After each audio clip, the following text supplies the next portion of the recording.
You know, I saw this as a kid, like on VHS at my cousin's house, and nobody was paying attention. So somebody put on the movie Dracula 1992. Real video nasty. Happy 30th anniversary, because of course it is the spookiest time of year, and I wish I was just referring to Tax Time Mason.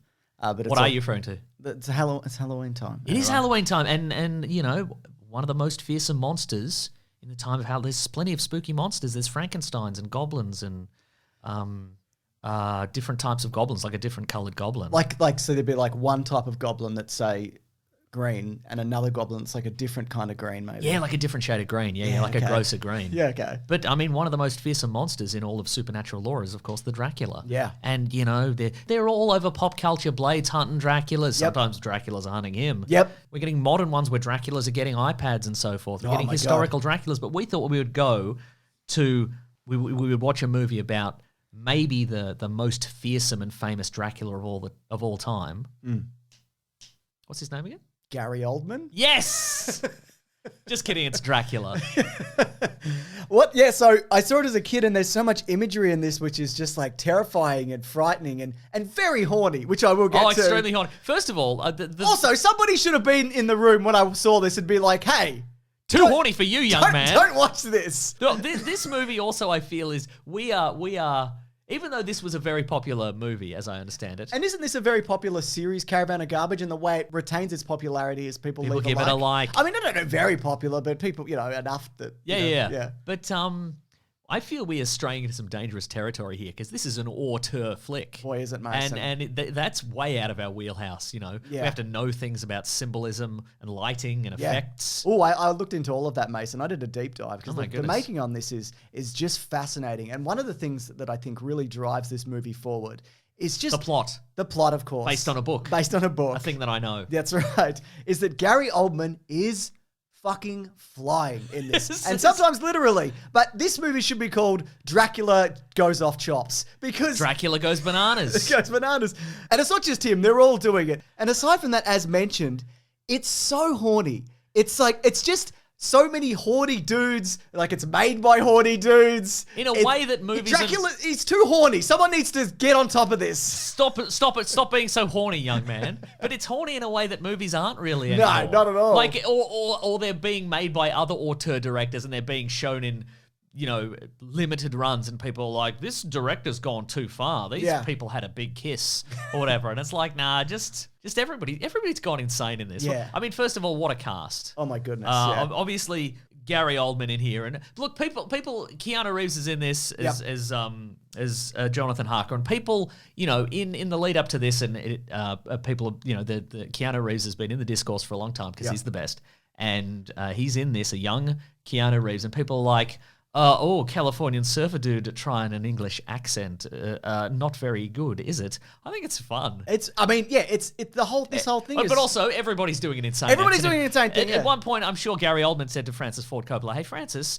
should I do a crazy European accent in this? And Francis Ford Coppola's like, yeah, absolutely. And then Gary Oldman's like, should I do a different crazy European accent in literally every scene? Just a different one? Just tweak it a little bit every time? Fine. It's cool, man. Yeah. Well, the thing about the Keanu Reeves thing, like it was said at the time, and it's still said now, though, that he was miscast. And Francis Ford Coppola has even said that, like, he was cast because he was young and hot. Sure. But also that he put his all into it. And horny? And horny, probably. But he's the least horny guy in I this. think so, yeah. Yeah. Oh, he's having some horny moments, though. I think this guy, it works because he is, you see the very prim and proper voice coming out of his face, and you go, oh, that's okay. But you know, it doesn't work for Keanu Reeves, but I think it does because the character is the most prim and proper guy, and he's so uncomfortable around all of this. Yeah, you know, that's the voice of that man. Well, it's funny you should say that, because Francis Ford Coppola said that he, more than anybody, worked the hardest on his accent, but he went in too stiff, and that's why it came out this way. And Keanu Reeves has even said since that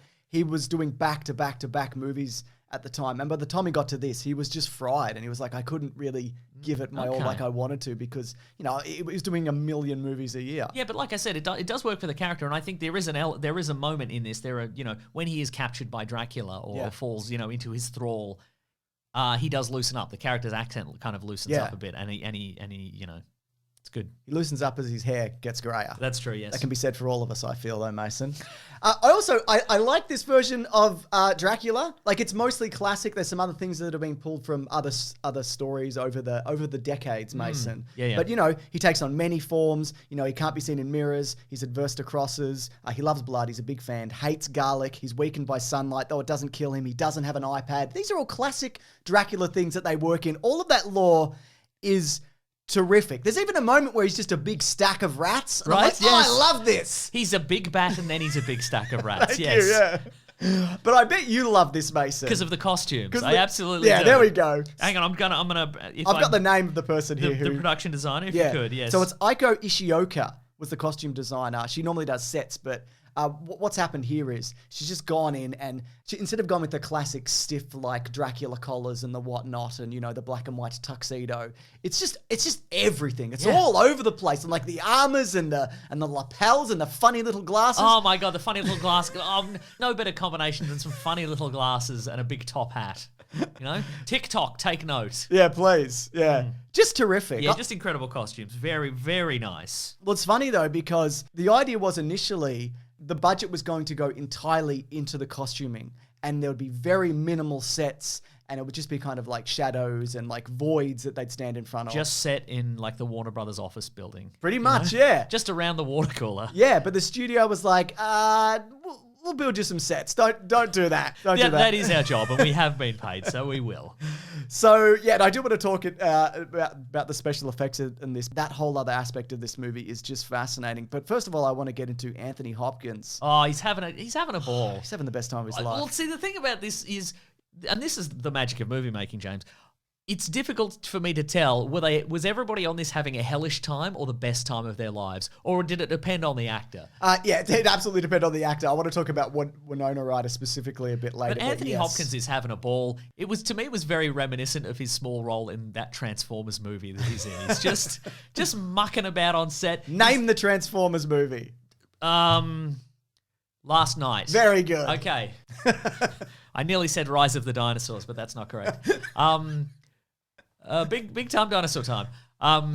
He's an expert in his field, but he's doing. Is he though? No, I don't know. Because there's a moment he's where the only one in his field. That's true. He lets a bat bite him, and then he just licks his thumb. Yeah. There's a moment where he's like, "This woman needs blood," and he's just pumping anybody's blood into her. Yeah, for sure. Don't even worry about it. Nobody knew then. No, that's true. But there's a moment in there where I believe the great Richard E. Grant is like, "Are you going to perform an autopsy on this woman?" And he's like, "No, I'm just going to cut her head off and pull her heart out, whatever." That's what's hilarious about this dude as well. He's so nonchalant about literally everything. Yeah. You want to know more about his life. What else has he been doing? What other monsters has he been hunting down? I don't think any. I think this is his first rodeo. And then, he's just like, whatever, I'll stake this, I'll do that. Remember there's a moment where he does the magic trick where he's explaining and then he's like, now I'm behind this thing over here. That's right, I'm behind this gravestone. You thought I was, the Prestige. Yeah, and watching that, I'm like, what? And they're like, well, we should trust you then, I guess. Yeah. You are the right man for this job because you distracted us briefly and then you ran to another gravestone. The only moment where... There should have been a frame of him just... booking it. Just absolutely booking it around the corner. The only moment, though, where he's really bothered is when his horse gets murdered. And he flips out. Yeah. Anyway, the special effects. You may have heard this before, but... Are we going to talk about anybody else in the cast before? Oh, no. Okay, let's do that. Oh my! Look, and again, it is just a wonderful cast. Yep. Winona Ryder as Mina Harker, I thought was great. Probably again got derided in the press at the time for a bad accent or whatever. She bought the script to Francis Ford Coppola. She was supposed to be in Godfather 3, yeah. Pulled out. Yeah. This was going to be a TV series, and she was like, do this. I'll do it too. Oh. Yeah, so there you go. Shades of Millie Bobby Brown in Enola Holmes. That's Oh, interesting. okay, And I yeah. wonder if she, because they're both in Stranger Things, I wonder if she, or it's a coincidence, or it's just a generic British accent. Just British It's stuff just a going British on, accent. Richard E. Grant, love seeing him. Carrie Elwes, love seeing him in anything. What a delight. Cliff Secorda's in this, Mason. Yes. The Rocketeer himself. That's right. My goodness. And Monica Bellucci is one of Dracula's brides, but also... she's also a Dracula. Yeah. Love to see him. Tom Waits as Renfield. Just getting in there and eating bugs and... Mate, just... Little glasses, funny haircut. Yeah. Probably didn't even have to take him to hair and makeup. Costuming. Just brought him in off the streets. Can you eat some bugs, Tom? Yes. Yeah. Of course I can. Excuse me, what? Put down the plate of bugs, Tom. We've got to give these prop bugs to eat. He's great. So yeah, the special effects in this though, and this is just fascinating to me. There's one optical effect in this, which was the blue circular flames. Okay. Which you probably remember. Literally everything else is done in camera. Now this is done through model work, rear projection, forced perspective. You know, they'll get like doubles of a person so that the shadows can be different. There's putting some bunch of rats on a frame probably. And exactly. Pulling a string and all the rats fall over, yeah. Like double exposure for a film where there's a moment where the rats are running upside down. I love how the laws of physics don't really apply to Dracula and Dracula's castle. There might even be a smoke machine or two going on in here. My goodness. Just fascinating stuff. There's a moment where, and this is just one minor example, there's a million shots like this, where the train is going across in the distance and you see the sun is setting and there's a book in front of it. That's all done in camera with a miniature train. But that book... Oh, it was a giant book. Yeah, it's like 20 feet wide. Yes. It's amazing, Mason. That's incredible. Where's that book now? That's a prop that deserves to be in like Gotham City. Now, Gotham City's filled with weird props. It should be in the back cave. Dracula's book, they could call it. The case of Dracula's big book, and then there was a crime or whatever. And that's how you trap Dracula. There's a moment where... You slam him in the big book. There's a moment where some puncture wounds on somebody's neck transition into some glowing wolf eyes in the forest. Incredible. So many glowing wolf eyes in this. Also, so he went to like a traditional special effects house and they were like, look, if we're going to do this, we're going to do a lot of it digitally and we're going to use modern 1992 filmmaking techniques. And he was like, no.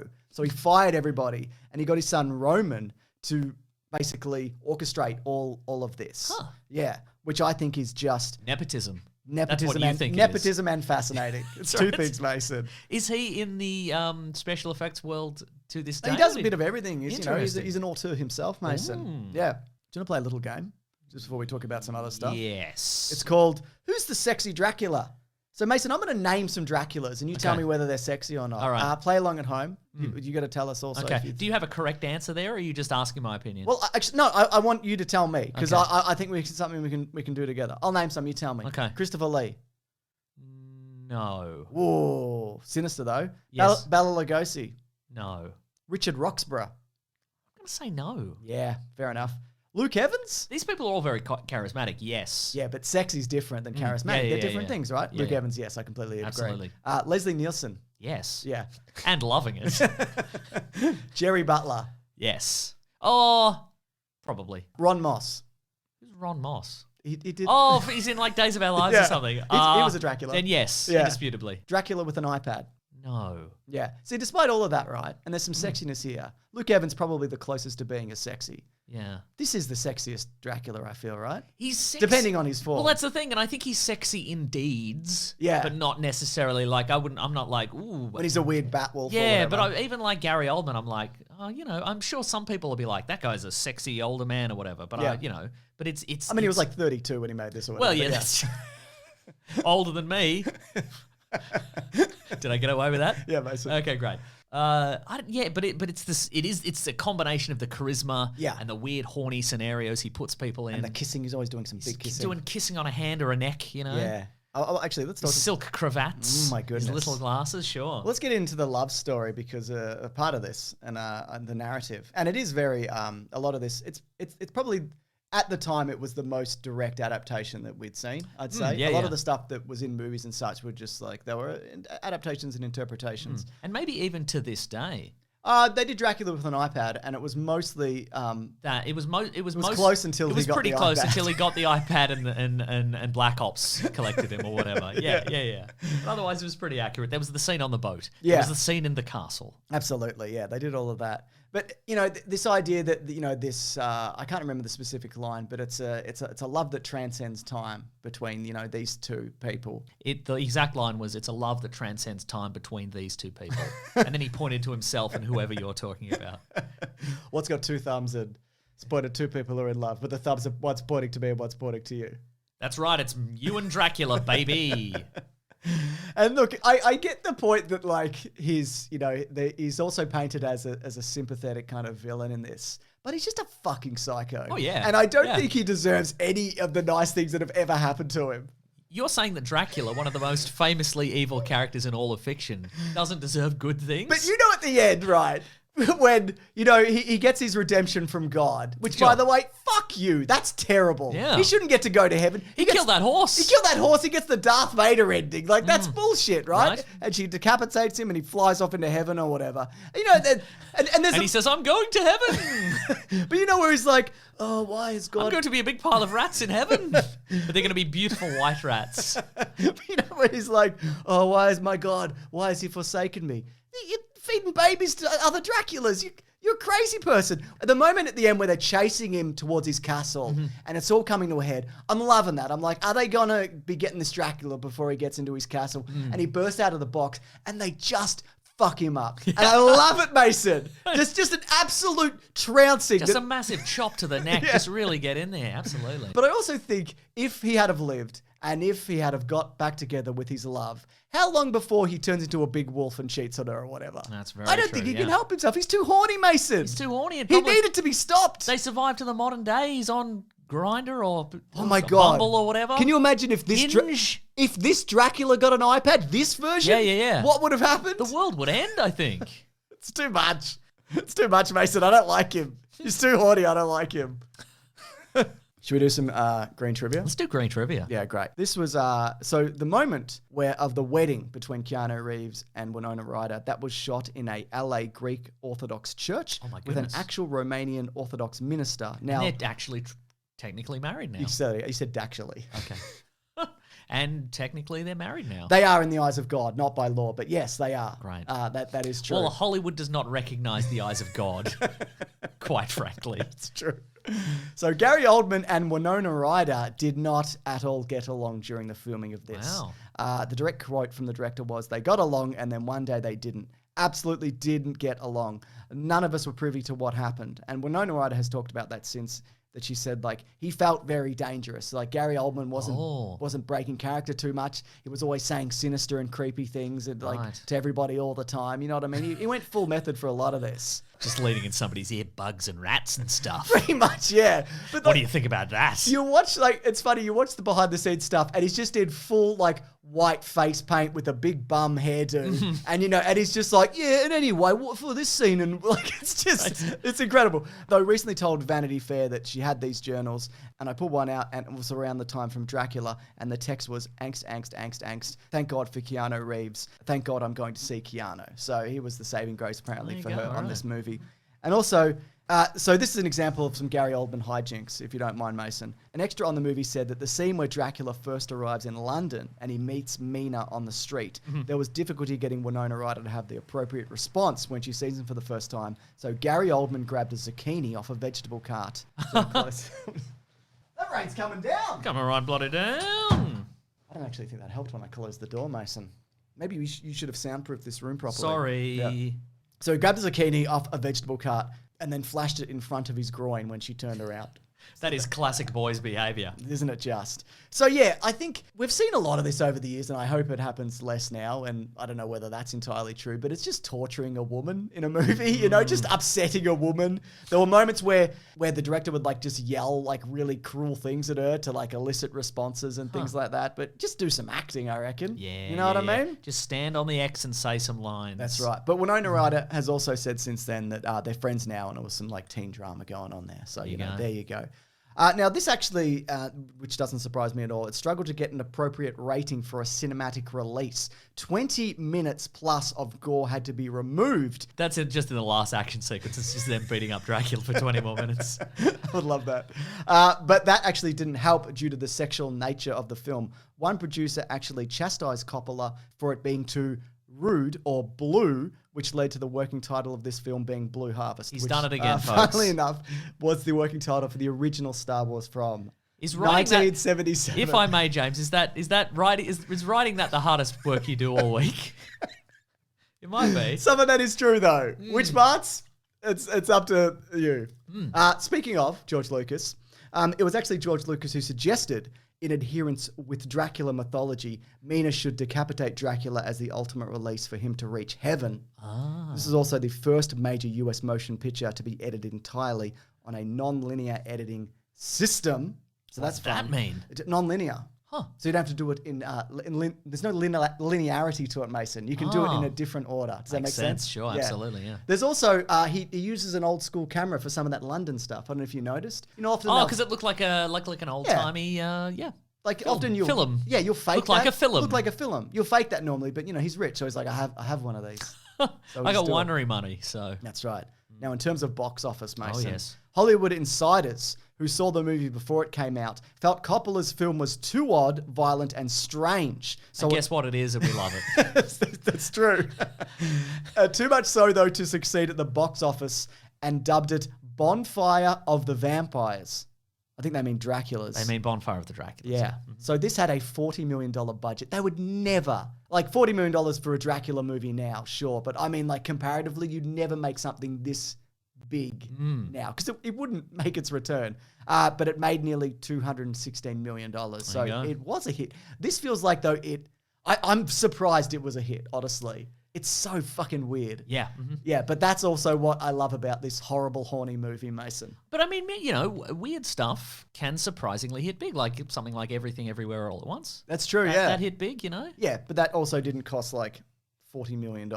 True. But this also, it feels, kicked off a bunch of stuff in the 90s, more attempts to make these kind of old school monster movies. Patrick Williams has a great video about this. There was like Jack Nicholson's Wolf. Kenneth Branagh did a Frankenstein movie. That's right. With Robert De Niro. It's just bizarre stuff going on, But I think this is easily the best of all of those. Scorsese's Creature from the Black Lagoon. Absolutely. Played by... Who's a funny guy from that era? A funny guy from that era? Pesci. Carrot Top. Two heads. No, Pesci and Carrot Top. Carrot Top, human form. Joe Pesci, monster form. Okay, great. Perfect. Wow. What an incredible movie, all in all, don't you think? I think so. Yeah. Just people should check it out. Interestingly, if you're watching this at time of release of this video, I imagine there are a lot of local cinemas maybe in your area that are doing a little showing of this. So maybe check it out. Absolutely. Or just watch it on the internet. Watch it on your phone. Or whatever. Watch it on your phone. It's fine. Yeah. Watch on your phone before you go to bed, and then forget to turn it off, and then it plays during the night, and then you wake up and there's like you're looking at a big pile of rats, and you're like, And then you turn the other way and you're looking at the movie Dracula. Very good. Now, Mason, do you think everybody would like a clue for what we're doing here next week at Caravan of Garbage? I certainly would. Here it is. But do you think everybody maybe would like to know if they could see that video early, and if they could see it early, where they could go? I certainly would. Cool. Because then I wouldn't have to think of anything to say if it had already been done. Yeah, okay. And I could see it in advance. Yeah. I would just maybe copy all that stuff down. And then like say it again or whatever. Yeah, but would that create like a time loop, do you think? A paradox? Yeah, I mean, maybe. We don't know until we try. But I wouldn't have to do any work. No, you wouldn't have to do any work. Wouldn't have to do any work. It might destroy the universe. But you wouldn't have to do any work. So, yeah. So, if you want to head over to bigsandwich.co, you can check that out. There's also movie commentaries. There's bonus podcasts. Our podcast, The Weekly Planet, where we talk movies and comics and TV shows. That comes out there every Sunday as opposed to Monday, where it's also you can find on regular channels if you don't want to pay for nothing, not a goddamn thing. That's right. I'm at Mr. Sunday Movies on Twitter. I'm at Wikipedia Brown on Twitter. Halloween time, everybody. That's right. Watch out for spooks and ghouls. That's right. Yeah. And goblins, and then slightly different coloured goblins. That's right, and horny Draculas. And horny, they're rife. Just watch out, all right? And they're on the apps now, so... Yeah, gee whiz, Social media. Yeah. I've just got a lot to say about it, That's right. Yeah. Love to go for long hikes as a big pile of rats, Don't answer that one. Swipe whichever way is the bad one. Yeah. Don't. Away from the rats. Away from the rats, yeah. All right, grab that jam, you guys. We'll see you next week. Goodbye. Remember it was a big wolf? Yeah. He's having sex with that woman? Yeah, in the grave. I saw that as a child, Mason. Oh, you did, yeah. Fuck me up. I know.